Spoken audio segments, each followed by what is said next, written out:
menu de cette édition, les mondiaux de canoë-kayak à Pau avec une moisson de médailles pour la France. Tony Estanguet, triple champion olympique, sera notre guide. En Aveyron, nous assisterons à la récolte d'une plantation de tabac, une tradition qui se perd peu à peu dans cette région.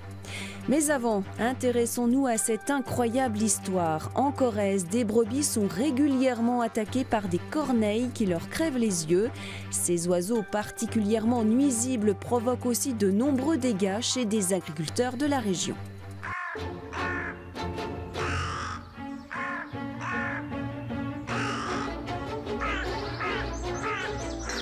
Chaque jour, Sophie fait le tour de son troupeau, armée d'un fusil de chasse. Installée sur le plateau de 1000 vaches depuis 2014, elle a déjà perdu 70 brebis, tuées par l'espèce de corvidé la plus commune en Limousin, la corneille. Il y a une brebis, celle qui est la grosse qui est là devant, a été attaquée. Elle est parvenue à se débarrasser d'une quarantaine d'oiseaux, mais 2 couples continuent à harceler ces animaux. Elle a pris un coup de bec. Donc juste là, il y a juste un tout petit trou à ce niveau-là. Donc elle a la paupière qui est gonflée. Et ça prête pas à conséquence parce qu'elle n'a pas réussi à choper l'œil. Les corneilles ont pris l'habitude de tuer les brebis en leur crevant les yeux depuis la fermeture d'une décharge à ciel ouvert avant l'installation de Sophie.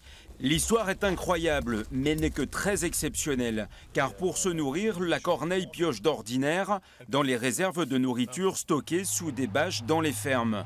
Très intelligent et opportuniste, l'oiseau suit aussi les tracteurs au moment des semis, dans les champs.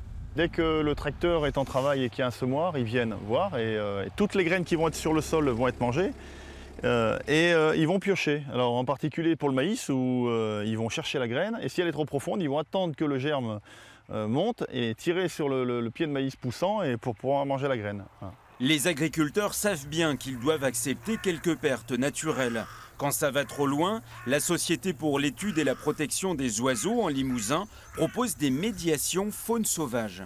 C'est des oiseaux intelligents. Ils ont vu qu'il y avait une ressource. Les autres corneilles du secteur sont venus faire la même chose.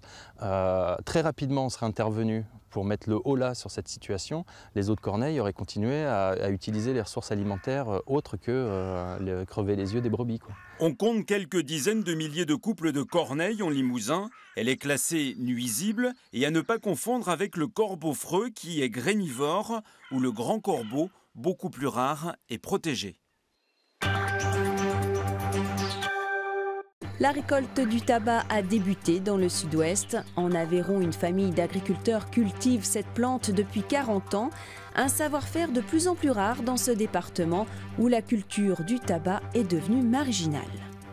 Un brin d'exotisme sur un hectare de terre. Ici, le spectacle a démarré il y a quelques jours sur une curieuse machine. 35 000 pieds de tabac blond sortis de terre défilent un à un. C'est l'heure de la récolte. Ça, c'est un joli pied.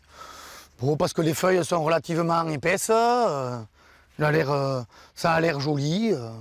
Quand il est mûr, c'est comme ça, là, les feuilles de tête. Il faut que ce soit légèrement cartonné, flétri, que la feuille, elle se plie. Et là, on le voit bien, là, le mildiou, ça. Voilà. Fragile, devenue rare dans les champs d'Aveyron, la plante tropicale s'est invitée sur l'exploitation de la famille Pesser il y a 40 ans. Ici, du pied à la tête, plus de secret. Il y a 2, 3, 4 feuilles, c'est les basses qu'on appelle. Après, il y a les intermédiaires qu'on appelle, ou inférieures. Il y en a 2, 3.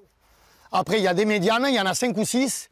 Et les 4 ou 5 feuilles, c'est les têtes. Classification cruciale, car sachez-le, plus on monte en étage, plus le prix de vente augmente, à condition bien sûr d'un bon séchage et d'un bon conditionnement. Là, il est pas mal, oui. Mis à part les trous et le mildiou qu'il a attrapé, il est pas mal, oui. Avant de partir dans une coopérative en Dordogne, contre 3,80 € le kilo, les plants resteront 2 mois sous hangar, seront minutieusement effeuillés comme au bon vieux temps, à quelques détails près. C'est une plus-value, je veux dire, ça valait le coup par rapport à une petite quantité, une petite surface qu'on faisait, qui nous rapportait beaucoup d'argent. Aujourd'hui, c'est la même somme, grosso modo, ça ferait 12 000 €, transposé en euros. Et c'est pas plus, je veux dire, voilà, c'est ça. Pas plus, malgré l'explosion du prix du paquet. Un constat amer qui ici n'entache pas les sourires, le soleil et la bonne humeur familiale. Smoke, smoke, smoke that cigarette. Puff, puff, puff, and if you smoke yourself to death. Notre problème sur votre ligne DSL ou fibre a été identifié. Des habitants de Martigues coupés du monde. Dans ce quartier, une trentaine de foyers sont privés d'internet et de téléphone fixe depuis un mois. Fin août, un camion a arraché un câble télécom qui n'a toujours pas été remplacé. Les riverains sont excédés. Je travaille avec les États-Unis. J'ai mon fils qui vit et qui est handicapé physique et du coup, bien voilà, je n'ai plus de rapport régulier avec lui.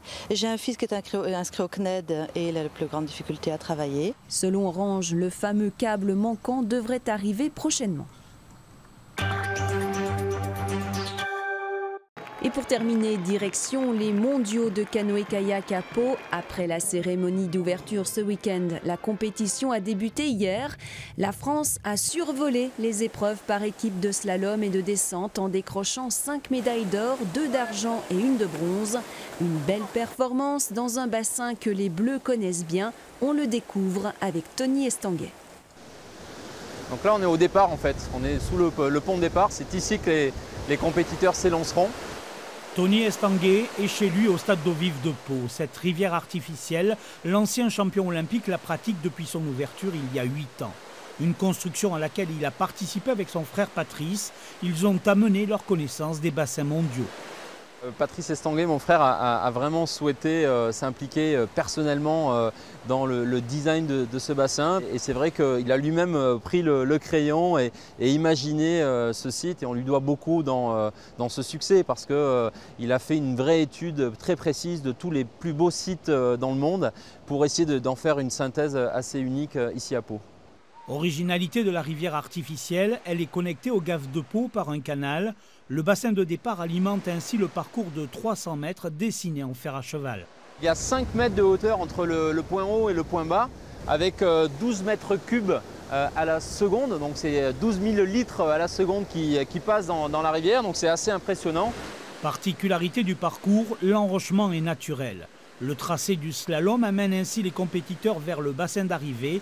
Là, l'eau peut être remontée vers le départ. On peut effectivement fonctionner grâce à des pompes qui remontent l'eau de l'arrivée au départ sur 5 mètres de hauteur et qui permettent finalement d'être en circuit fermé sans avoir à utiliser quelque eau naturelle du Gave que ce soit.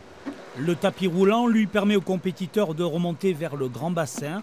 Après plusieurs manches de Coupe du Monde, le stade d'eau vive de Pau connaît aujourd'hui la consécration avec les mondiaux, 15 ans après Bourg-Saint-Maurice en Savoie.